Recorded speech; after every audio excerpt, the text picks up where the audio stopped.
Typhoon Aghon, inaasang lalabas na ng Philippine Area of Responsibility sa loob ng 2 oras. Malaahabagat na kaulapan sa kanluran ng Luzon hanggang Mimaropa at Visayas, inasang magdudulot ng mga kalat-kalat ng mga ilang moderate and heavy rain showers. At M category o moderate are solar flux umiral ngayong umaga.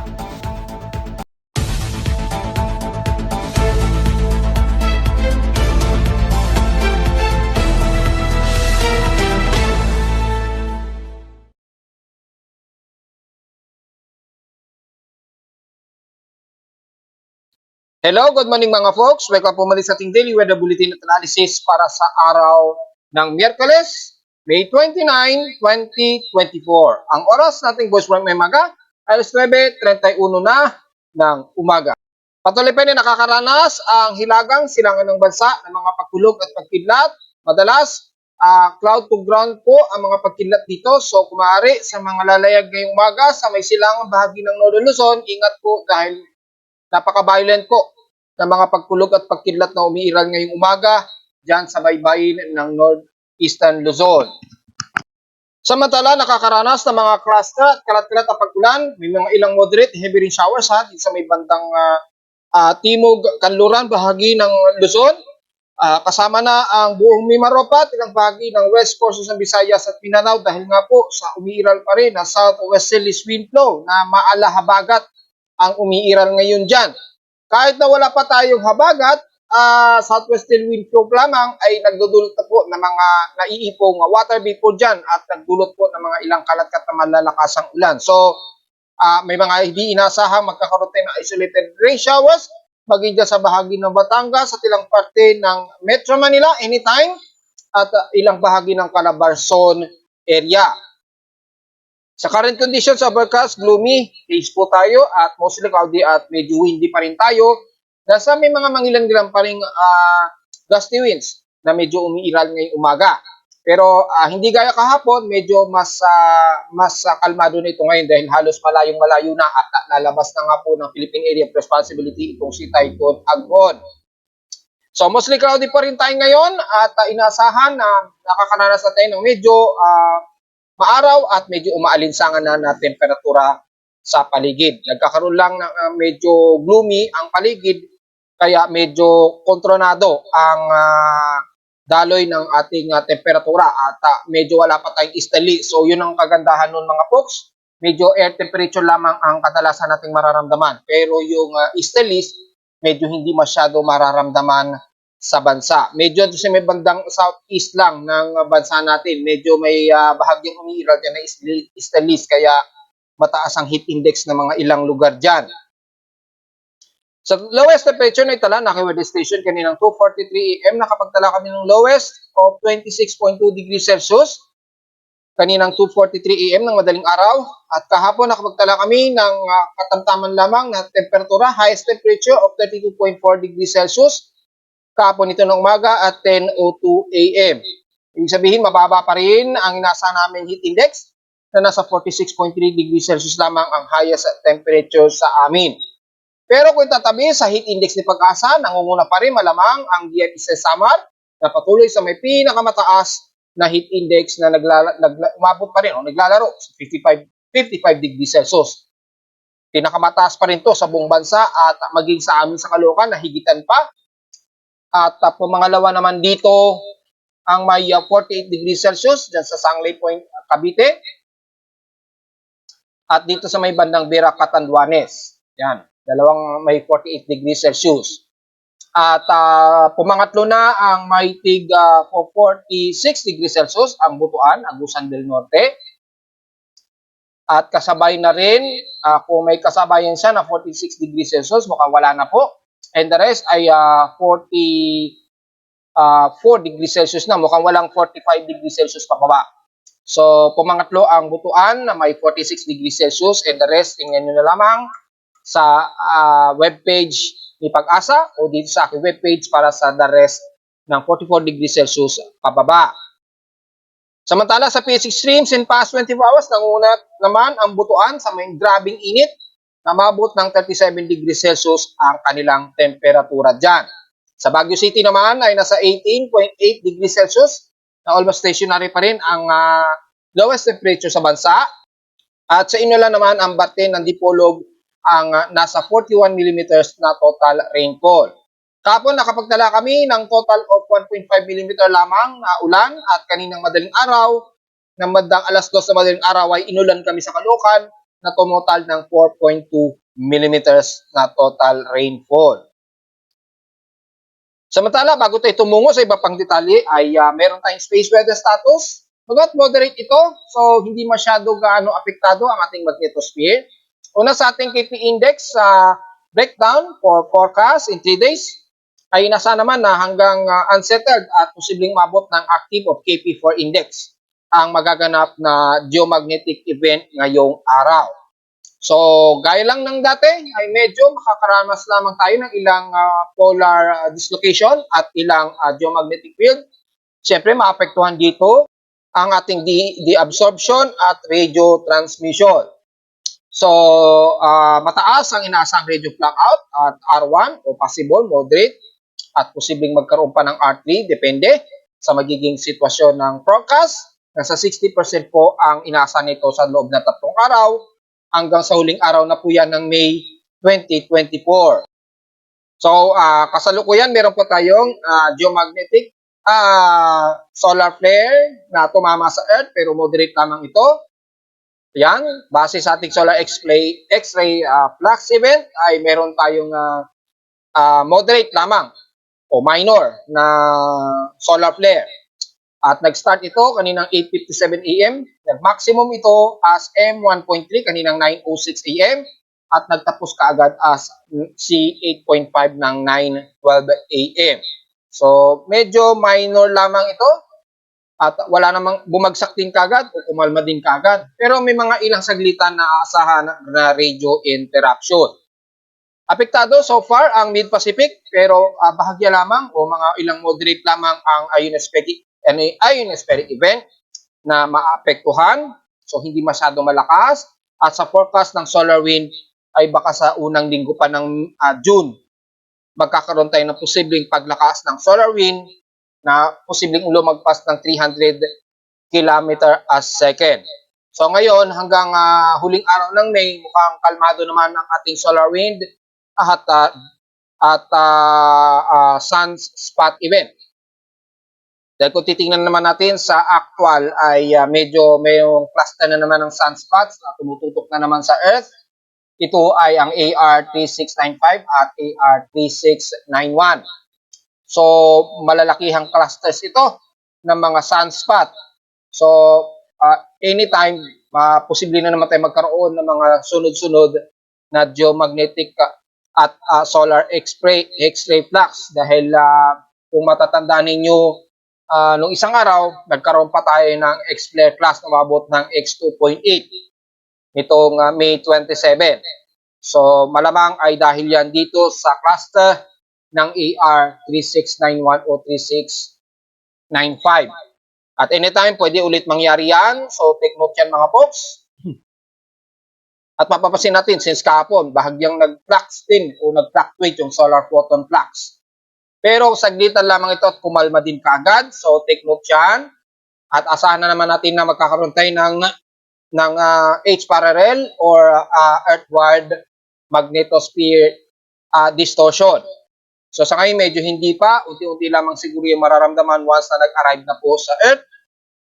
At kasalukuyang nasa moderate tayo at 20 MHz yung degraded frequency. So may mga moderate o mga minor to moderate tayong mga HF conditions at nanatiling between 20 to 80 meters ang taas na magkakaroon pa rin ng mga posibleng o ilang minor na radio interruption o transmission interruption. Posible rin madamay ang ilang power grids na magkakaroon ng mga maliliitang mga faulty o yung tinatawag na false alarm o false trigger ng mga power grid automatic cut-off system nila.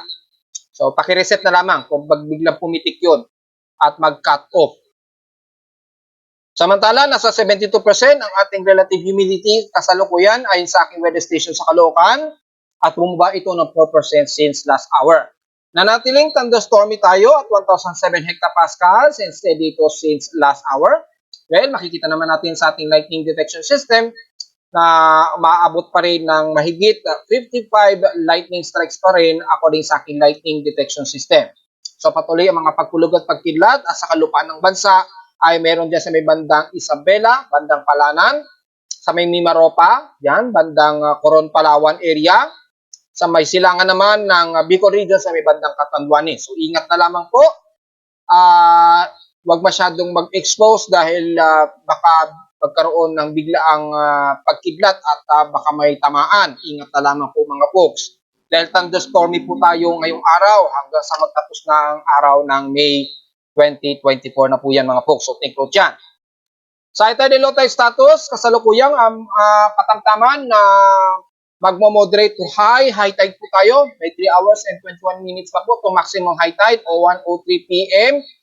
At kung titingnan natin sa almanac kung lalagpas nito ng 1 meter, yes, aabot pa rin ng 1.3 meters ang taas ng high tide natin. So, pwede pong mangisda dyan sa mga kalmadong karagatan lamang sa may Manila Bay ha.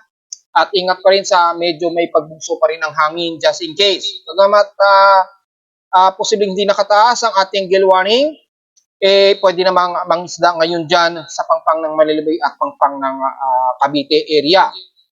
Sa mga maliligo, kumari ingat na lamang at kumari wag na muna dahil bukod sa mataas ang level ng dagat, medyo roughy pa rin ang karagatan dyan.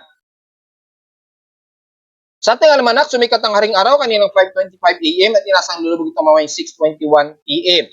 Ang ating warning gibbous na 68% illuminated na lamang.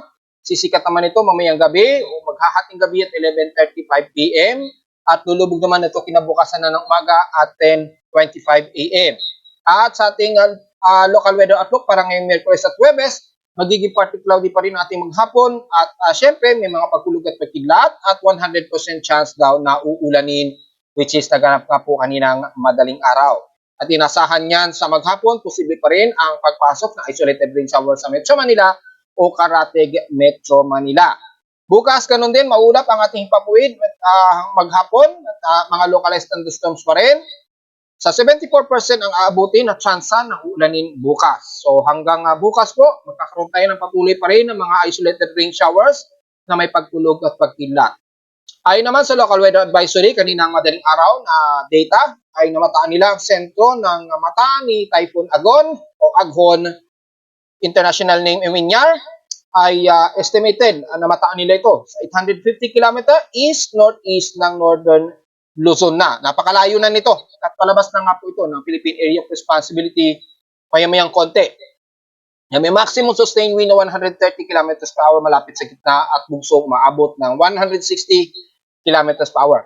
Northeastward pa rin o northeast pa rin ang patuloy na kilos nito hanggang sa lumabas ito ng PAR sa bilis na 40 km an hour. Dahil sa sobrang bilis niyan, mayamayang konti. Nasa labas na yan ng ating Philippine Area of Responsibility ngayong umaga. At patuloy pa rin ang southwesterly wind flow which is patuloy na mararasan ngayong araw. Diretso agad tayo sa ating ginagamit na satellite imagery mula sa infrared heavy rain potential ng satellite ng Himawari 8. Ay makikita po ang makakapal na kaulapan nito sa may kanlurang bahagi ng ating bansa na magdudulot po ng mga kalat-katapang ulan na bukod sa may pagkinat at pagkulog, maalahabagat po ang mararanasan ng mga pagulan na may moderate and heavy rain showers na mararanasan ng kanlurang bahagi ng bansa, especially di sa may timog kanluran ng Luzon, yan, mula Batangas na yan, extending niya ng buong Mimaropa, west portions ng Visayas, ito yung bahagi ng bandang Zamboanga del Norte area. So hindi na natin masyado isa-isa yan dahil damay-damay na po ang Mindoro niyan, buong Palawan, Mapanay Island man yan, sa Southern Luzon man na bahagi ng Marinduque and extending hanggang Bicol region na po yan. Dahil yung extending nito ay tagusan po yan ng Northeastern Luzon, ayan, at hanggang Bicol region, tagusan po yan mga folks. So, yung area na yan, asahan po ang mga kalat-kalat na pagulan at magiging mostly cloudy ang iiral na may mga localized thunderstorms. Hanggang buong Southern Luzon na po yan. Kasama na buong Romblon, Panay Island, Negros Region, hanggang dyan sa bahagi nga po ng Central Visayas. Pero mura din sa bandang silangang bahagi ng Samar, Leyte, ilang parte ng Bohol, medyo katamtaman at mga ilang parte cloud ay medyo umiral dyan. So mas mataas po ang temperatura dyan, kasama na ang buong Gian Eastern Samar, at dyan sa bandang Borongan, at buong Leyte nga po, at Bohol area. So patuloy pa rin daw na aasahan no, taas ang temperatura dyan at heat index, lalo na sa mga taga-Gian Eastern Samar, so tiktot yung mga folks. Pero sa nabanggit natin sa kaluran ng bansa, maaaring makaranas pa rin tayo ng mga cluster ng mga moderate and heavy rain showers. So take note sa mga folks at ingat sa biglaang buhos ng ulan at potential na pagbaha, lalo na dyan sa buong Mimaropa area at Kalayaan Group of Islands. At dahil sa napakalakas sa mga pag-ulan dyan, malamang ang mga Chinese PLAs medyo nag-alisan. Kaya yung mga balita na sinasabing kumonte ang mga warships ng China, it's because malala po ang pag-ulan dyan at napaka-heavy rin po. Kaya umatras muna ang mga Coast Guard ng PLA dyan. So kabilang na rin ang bahagi na yan sa may bandang Kalayaan Group of Islands at Pag-asa Island. Ingat po kayo dyan dahil heavy rain showers po to moderate ang aabutin ninyo ngayong araw. At dito naman sa may bandang silangan ng Luzon, magiging mostly cloudy pong iiral at typically isolated rain showers na may ilang posibilidad pa rin umabot ng moderate and some heavy rain showers hanggang sa buong bahagi nito ng Bicol Region, Camarines Norte man yan, Camarines Sur, and the rest ng Legazpi hanggang bahagi nga po ng Sorsogon area.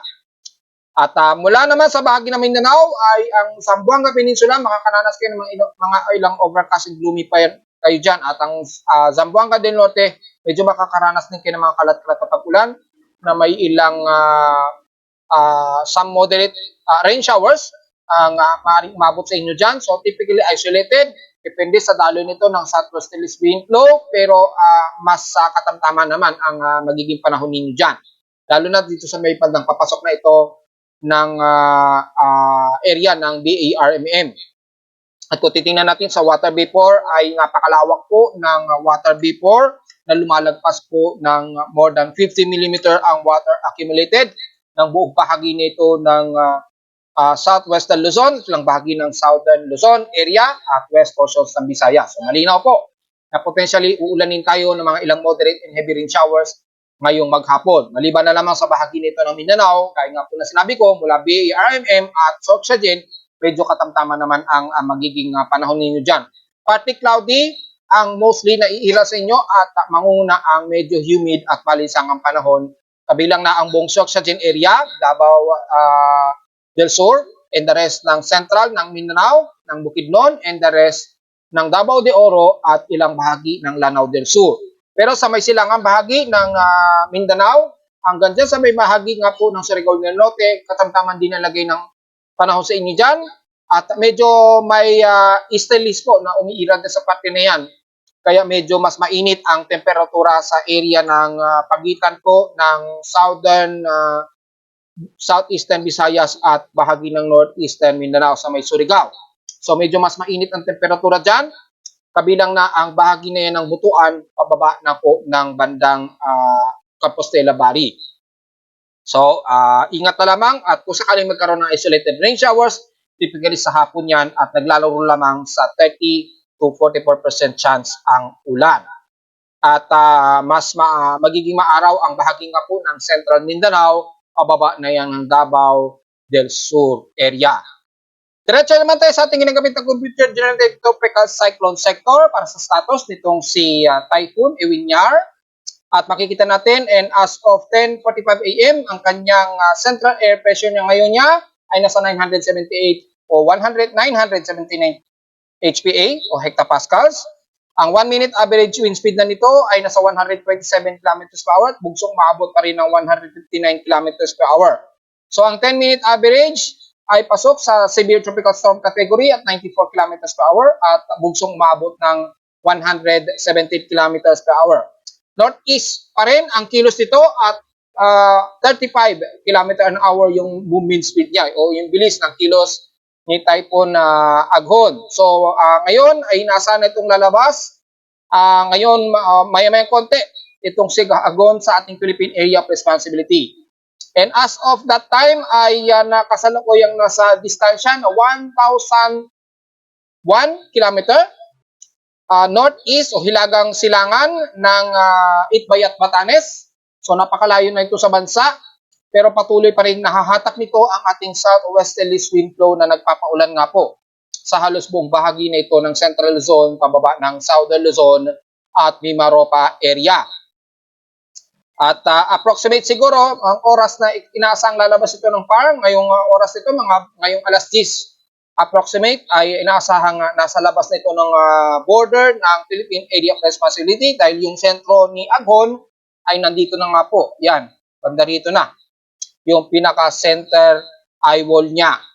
So sa ating isang agency ay ang measurement ng wind speed nito ay 130 km per hour at bugsong umabot ng 162 km per hour na ang kanyang central air pressure ay nasa 978 hectopascals as of 9:46 AM. So yun po huling record niyan. At ngayong umaga ay nasang lalabas ito ng ating Philippine Area of Responsibility. At yun, antay na lang naman natin na tumawid ito ng pinakaguhit. At kung sa pinaka-real TC track natin pagbabasihan, halos dikit na ito. Yan, halos didikit na siya ng PAR at inaasang e-exit na ito ng ating Philippine Area of Responsibility anumang oras ngayon. So antayin na lang natin na mag-declare yung ating tropical cyclone sector na tuluyan na itong lumabas ng ating Philippine Area of Responsibility. At kung pagbabasayan natin ang kanyang animated satellite imagery, halos nasa pinaka-border na nga po o pinakaguhit na nito ng Philippine Area of Responsibility na anytime moment ay e-exit na nga ito ng ating Philippine Area of Responsibility. At isang kikilos pa rin ito pa northeastward. At mula rito ay inaasahan itong hihina dahil nga po sa influence ng malamig na hangin at nasa extratropical zone na siya. So nasa halos extratropical zone na po kasi siya at nasa may bandang northern hemisphere nito na kung saan ay malamig po ang simoy ng hangin dyan at matataas po ang high pressure area dyan sa may bandang Japan. At dito pa lamang unti-unting hihina ng tuluyan itong si Typhoon Aghon at kapag ito ay nakatawid na nga po ng PAR, tatawagin na siya ng tuluyan sa international name na Ewinyar at matatanggal na po yung ating local name bilang Typhoon Aghon. So anumang oras, anytime moment ngayon lang, exit na kasi ito ng PAR eh. So antay na lang natin i-declare ng aking tropical cyclone sector. So yun po ang status ngayon ni Aghon at kung i-review natin yung pamumuo niya, nagsimula itong mabuo dito sa may bandang Caroline Islands. Yan. Since noong May 24. Yan, May 24 siya namuo. Pumasok siya ng ating Philippine Area of Responsibility. Mga gabi na po yan. O yan o. Mga alas 8 ng umaga sa atin. Yan.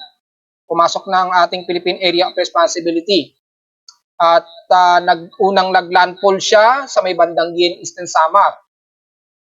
Titingnan natin sa oras dito. Yan, mga 5:24 o mga hating gabi. Mga maghahating gabi po ito na naglandfall sa may bandang Hamonhon Island. Ayan. Kay Japan Meteorological Agency, naglandfall daw siya sa may bandang Guian Eastern Samar. So mapapansin nyo, magkaiba ang forecast track nila kay Aghon. Kay Japan Meteorological Agency, naglandfall ito sa may bandang Guian Eastern Samar. Kay Joint Typhoon Weather Center naman, Hamonhon Island naman. So doon lamang ay napakalawak po ng cone of uncertainty niya talaga. At nag-traverse nga ito ng Salcedo at nag-General MacArthur ito, then nag-Santa Rita. Then after mag-Santa Rita, ilang isla din ang itinalon nito. Mula Santa Rita, tumalon ng Talalora, tapos tumalon ng Bacsal Island. Yan. And then kung pagbabasahin naman natin kay Japan Meteorological Agency, tumalon naman dito sa may bandang isla ng Majaba Island. And then, tumalo na naman ng bandang Tampasalan Island. Tapos naglandfall na naman sa Kamandag Island. Marami siyang tinalon eh. And then, nagmasbate ito. Ayan. Then, pagkatapos ng Masbate, tumawid ng Bundok Point. Diyan, sa may sakop na ng Quezon. Then, tumalo na naman ng Mompong Island. Lumisito ng Marinduque. And then, by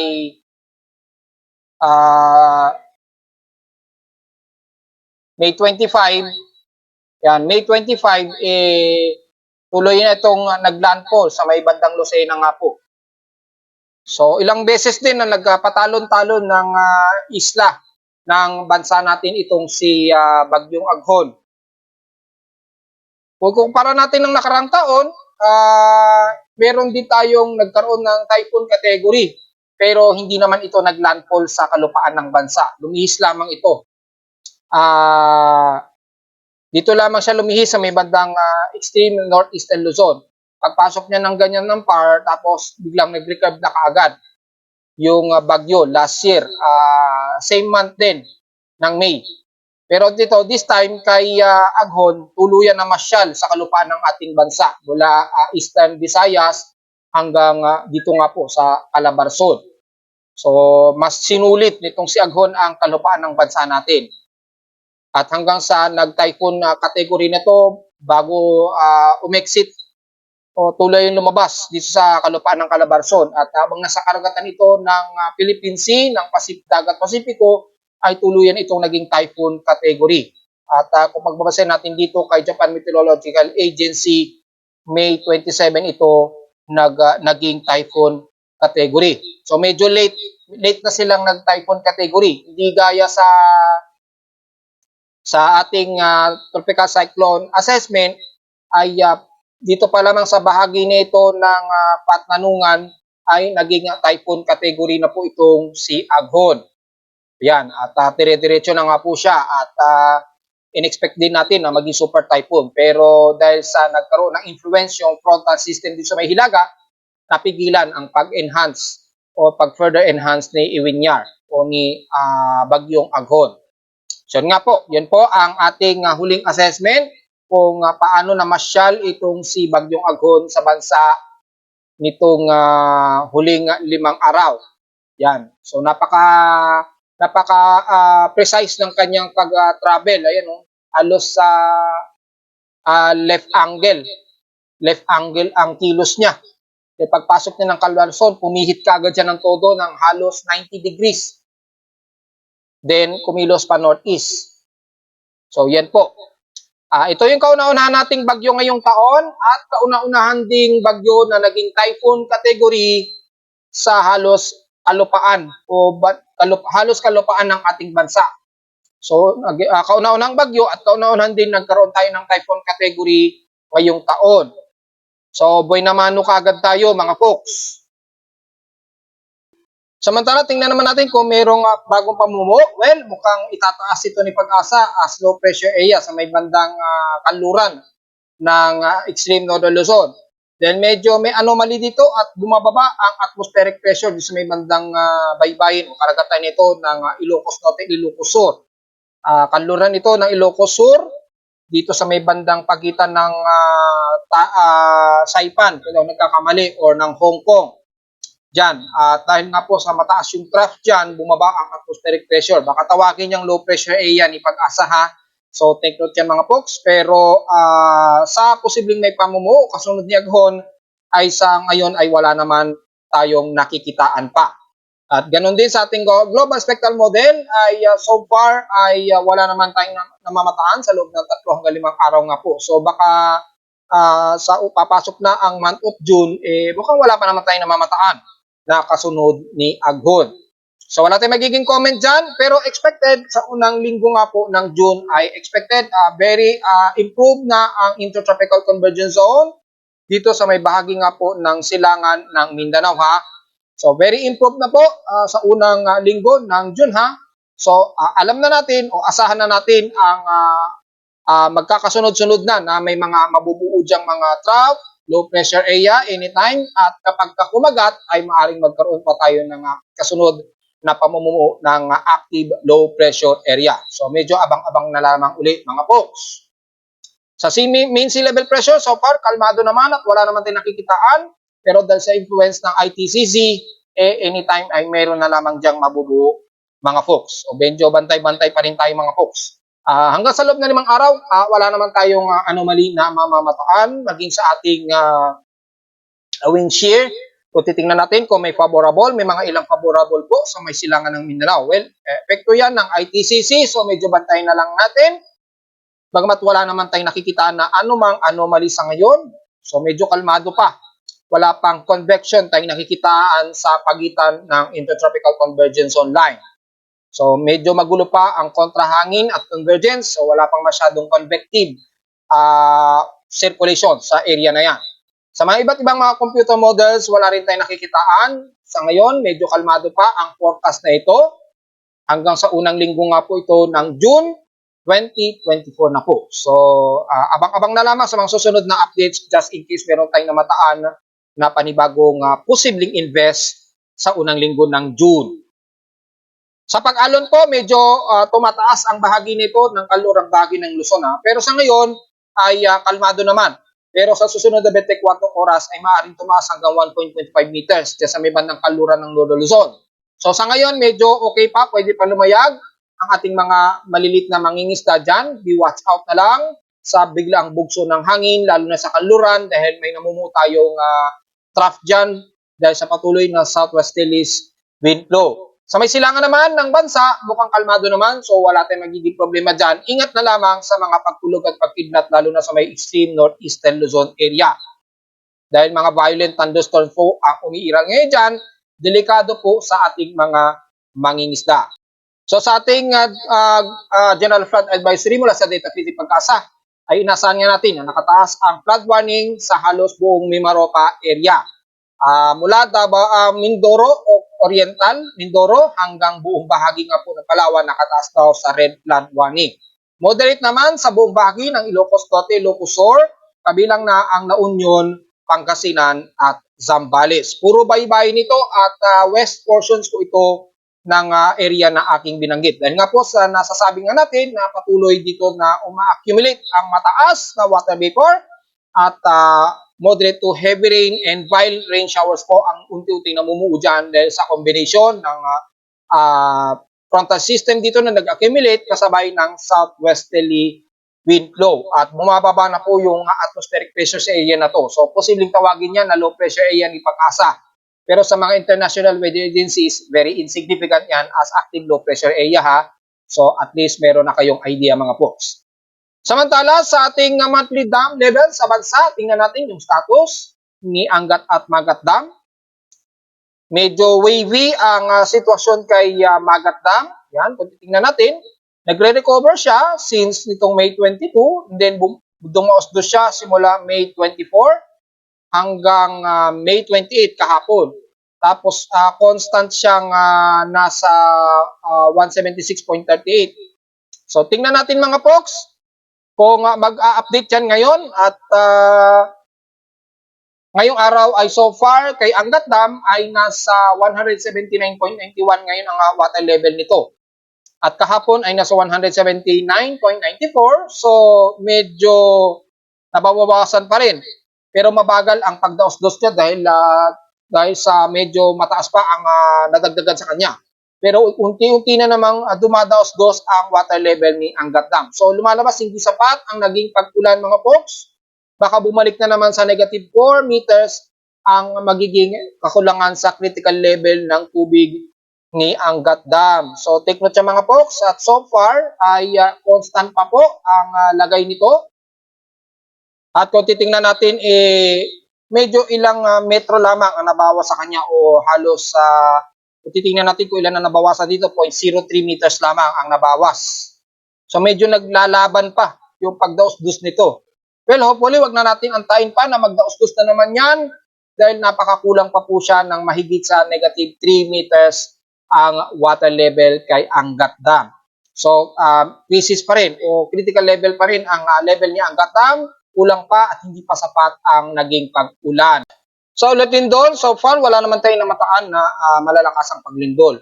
At typically, mga noise lamang ang na-detect dito sa aking seismometer at itong noise net o dulot lamang ito ng presensya ng aghon. Pero the rest, wala naman tayong na-detect na malakas sa paglindol pero sa data feed ni PBOX since 12 a.m. merong namataan na magnitude 4.5 dito sa may bandang southeast ng Gian Eastern Samar. Ayan. Magnitude 4.5 po ito ay may lalim na 29 km. Naganap ito 12:01 a.m. ng madaling araw.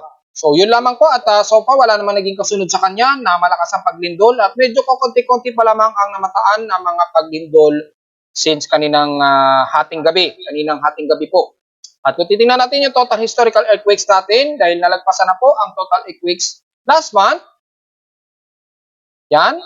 At kung titingnan natin yung May total earthquakes between magnitude 2.0 pataas, yan, ay nasa total of 1,097 earthquakes na po tayo dito. So 1,055 dito, magnitude 2.0 pataas, 38 sa magnitude 4.0 pataas, at nanatiling 4 ang ating magnitude 5.0 pataas na so far wala namang nadadagdagan sa ngayon. So marami namit, higit sa 1,000 pa rin ang ating total earthquakes.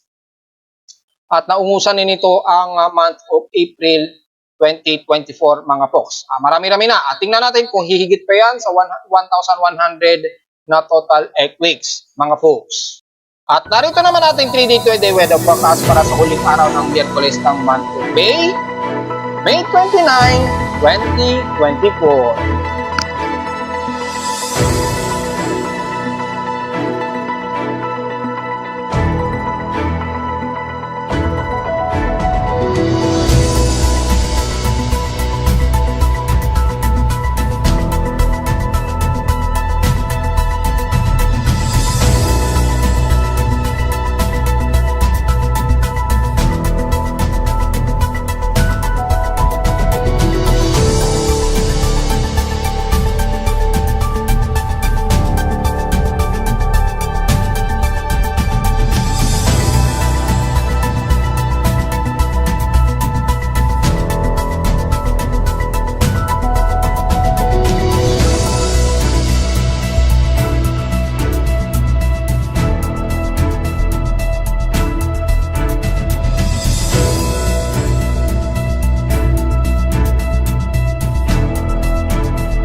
Hanggang dito na lang po ating daily weather bulletin at analysis para sa huling araw ng Miyerkules of May 29, 2024. Huwag po kalilimutan na mag-like, share, and subscribe po sa ating YouTube channel. Visit lamang din mula sa aking Facebook page at sa aking webpage na www.pimoweather.com para sa mga detalye na gusto nyo malaman ang dynamically event ng ating ulat panahon at lalo na sa mga real-time events mula sa aking weather station sa Caloocan at sa data feeds mula sa iba't ibang weather agencies. Maraming salamat po mga folks at magandang araw po sa ating lahat.